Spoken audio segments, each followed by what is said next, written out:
जिस्म पर लगे घाव आदमी की ताकत का सबूत नहीं होते जनाब। ताकत कहीं और से आती है।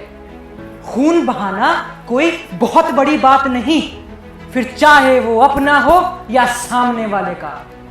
बड़ी बात तो ये है कि अपने जिस्म से टपकी हुई वो एक खून की बूंद आने वाले नस्लों के खूनों में आग जगा सकती है या नहीं। इंसानी जिंदगी बहुत कीमती होती है, फिर हंसते हंसते उसे फांसी के तख्त पे चढ़ा देना मुश्किल जरूर है, मगर काफी नहीं। वक्त और मौका तय किए बगैर अपनी जान गंवाना सरासर बेवकूफी है।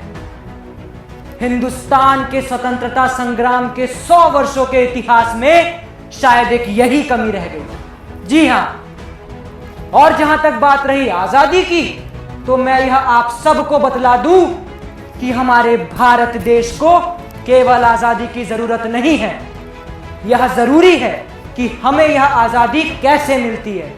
और अगर हमें यह आजादी किसी गलत तरह से मिल गई तो मुझे यह कहने में तनिक हिचक नहीं कि आने वाले 70 साल बाद भी हालात ऐसे के ऐसे ही रहेंगे।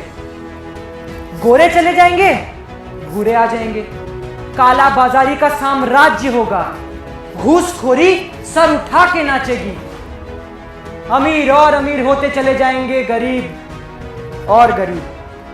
धर्म, जाति और जुबां के नाम पे इस मुल्क में तबाही का ऐसा नंगा नाच शुरू होगा ना बिस्मिल साहब, जिसे बुझाते बुझाते आने वाली नस्लों और सरकारों की कमर टूट जाएगी।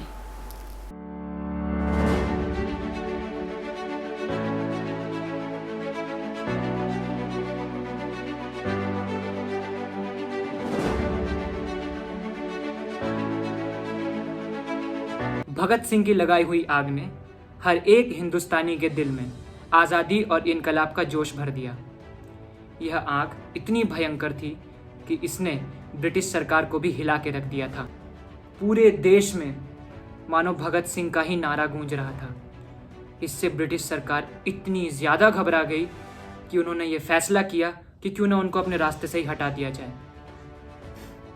24 मार्च को भगत सिंह, सुखदेव और राजगुरु को फांसी की सज़ा सुनाई गई, मगर जनता का गुस्सा इतना ज़्यादा था कि वो सारे के सारे उतर आए उनको बचाने के लिए। होना क्या था?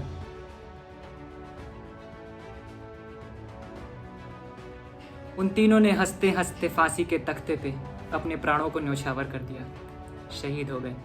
तो मैं आज भगत सिंह जैसे उन तमाम स्वतंत्रता सेनानियों को सलाम करता हूँ जिन्होंने अपने प्राणों को हंसते हंसते न्योछावर कर दिया, अपनी देश के लिए, अपनी मिट्टी के लिए। तो मैं आप सभी लोगों से एक सवाल पूछना चाहता हूँ, क्या हम आज़ाद हैं? Are we independent? Yes we are. We should thank them. उनकी वजह से आज हम आराम से अपनी ज़िंदगी जी रहे हैं। But there are few things which still exist in our country, like corruption, black marketing, discrimination etcetera, which all of them feared. They always wanted a India जो इन सभी चीज़ों से फ्री हो।